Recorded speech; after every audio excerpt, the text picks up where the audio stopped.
Elon taught the world that building cars is difficult. And in the United States, it's difficult to launch a new car model, a new brand, or heck, even a whole new company. But that hasn't stopped VinFast from trying. Now, if you've scoured the internet some, you've seen some mixed reports of early pre-production versions of this car. However, we aren't in Hanoi. We're driving full customer spec vehicles here in Encinitas to see if VinFast has been able to get the VF8 formula right.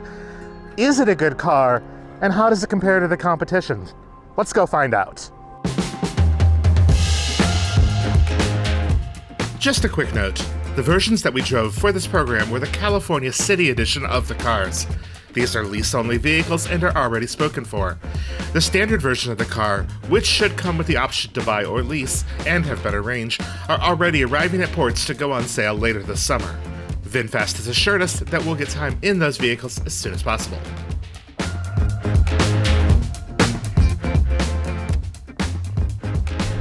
Behind the wheel of the VinFast VF8, I'm here to answer a few questions. One, is it a good car?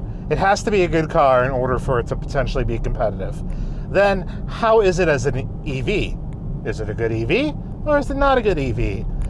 And then if it kind of passes both of those tests, then we're going to see, well, how does it compare with the market? And then what's their overall sort of strategy? Is this a compelling purchase compared to something else? The first question to answer is the VF8 any good? It has 402 horsepower and 457 pound-feet of torque. That's good for a 0 to 100 kilometer time in 5.5 seconds, so roughly 0 to 60 in 5.3, 5.2. That's plenty quick. I mean, that's supercar territory not that long ago. And it's good for just sort of everyday driving. It's better than what you need for everyday driving. Like in any other sort of EV, torque is immediate. It's easy to overtake. It's easy to cut holes in traffic. It's easy to do all of that around town stuff. Super great.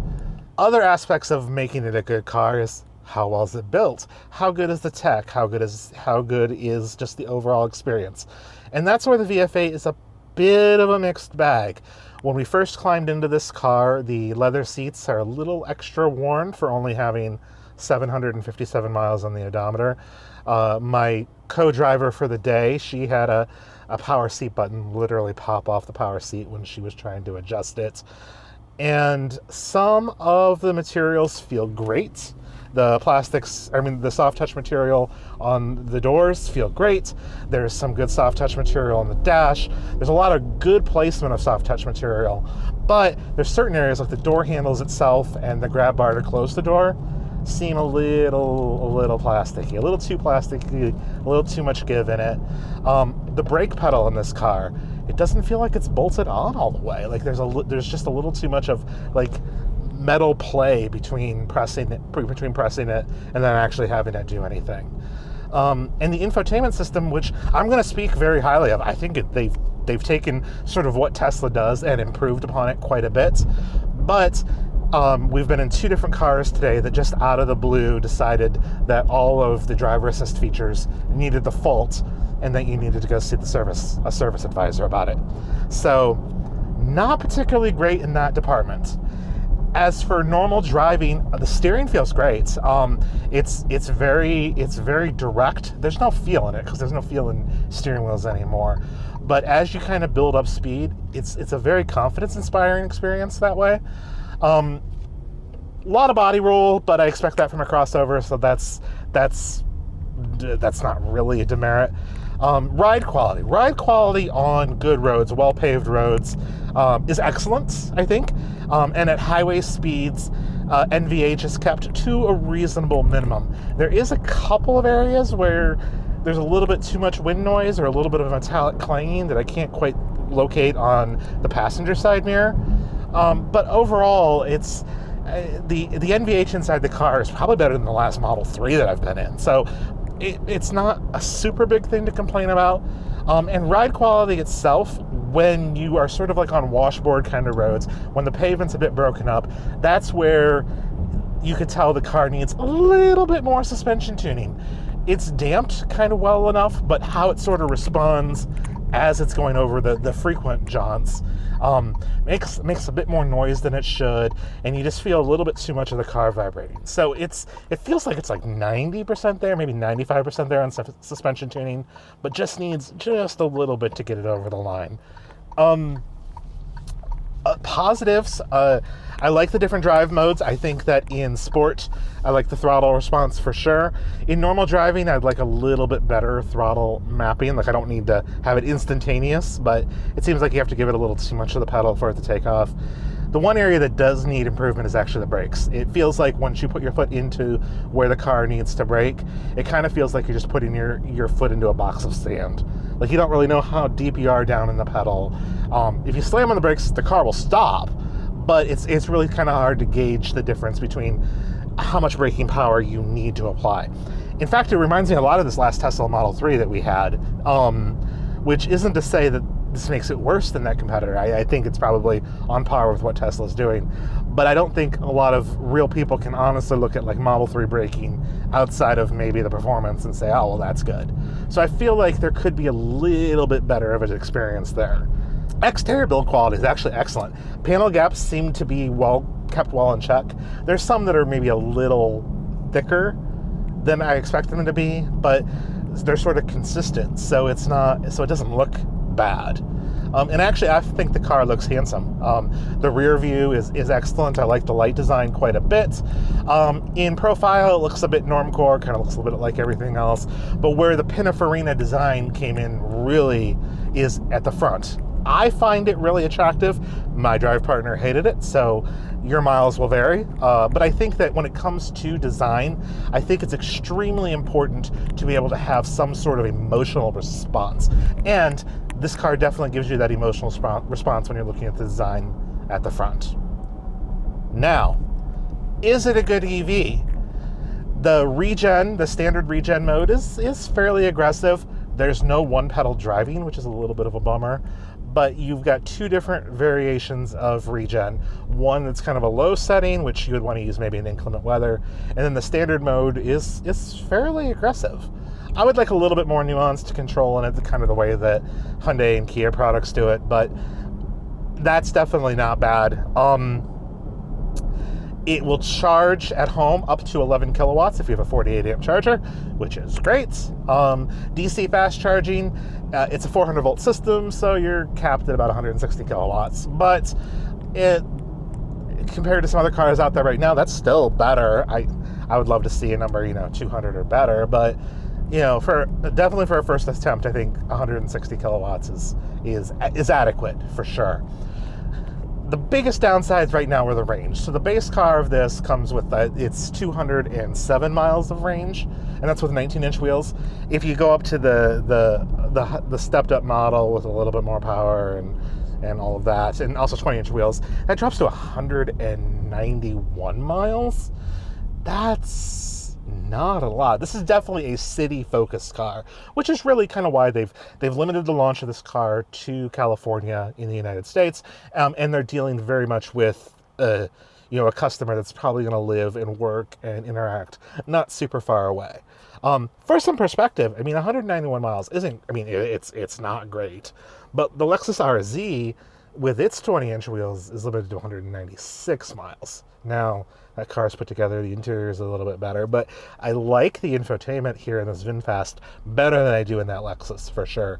And the materials all kind of look very similar. Like I said, Lexus is really bolted together solid, but there's not a huge difference sort of in performance and charging performance and all of that between that car and this one for about a similar sort of range.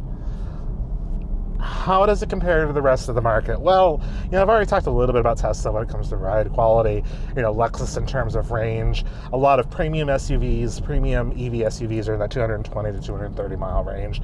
So it's not that far off the mark, especially if you realize, I don't really drive 200 miles a day. A Model 3 lease right now is $424 a month. The base of this car lease is at $414 a month. And the cool thing about that is if you do the base model lease now, as the standard edition comes out, You can actually swap to that lease after 12 months without an adjustment in price. So if you want the better car, but you kind of want to get into the VinFast experience now, you can do that, which is kind of cool. It's a neat offering. And compared to Tesla, compared to that Model Y, compared to that Model 3 or that Model Y, the Model Y with lease right now is $524 a month. But if you compare like service and warranty, like this VinFast hasn't beat. It's 10 years of roadside assistance. It is a 10-year battery warranty with unlimited miles, and it's a 10-year comprehensive bumper-to-bumper warranty, or 125,000 miles, whichever comes first. So if something breaks 9 years from now, which is a long time, they'll fix it. Like that's, we can point at faults of some of the interior quality materials and stuff like that, but it is nice to know that over time you can get that fixed, even if something comes up in year 4 of ownership or year 5 of ownership that you wouldn't be able to get, say, from a competitive Tesla. So that's actually really nice, and I think that it gives you a compelling reason to look at the VinFast. Of course, with range, the Model 3 has it beat. It's 272 miles, 279 on the Model Y. Like, it's a better, it's a better EV experience there. But the range of, a lot of the competitors are just, it's not nearly as high. So ultimately, like, it's good but not great. I'll explain a little bit later about how I feel like they're a decent amount of the way there. But there are some very clever things, I think, going on here that other car makers aren't doing. And I think that's worth giving VinFast a look. Now, their rollout strategy, they're limited to California right now. Their first car is limited to lease only. But as newer models arrive, and by the end of the year, there'll be 4 different models with 4 different sizes that will kind of cover the whole gamut of crossover needs. And they're building a plant right now in North Carolina to build these things. So overall, the driving experience, I think, is actually pretty solid. I think there's a few things they need to iron out. And I'd like a few sort of settings and stuff to be a little bit more clear, but I like the infotainment a lot. The driver experience overall is pretty solid. I wish the ride quality was a little bit better when the roads are bumpy, but it's not as bad as the last Model 3 that I've been in. And I think there's just a few NVH things that they need to work out, that they'll be able to work out as time progresses.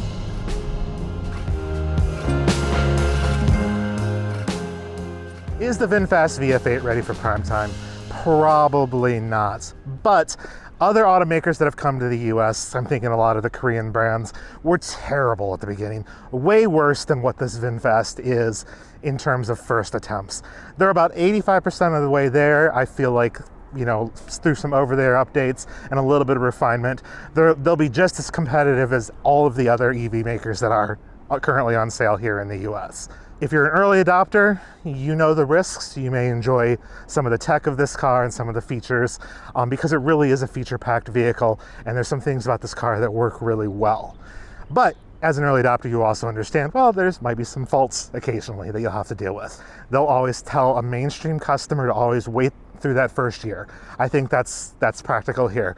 You're looking at a VinFast now, wait till the next model year, and hope that all of those things are fixed, or at least made a little bit better.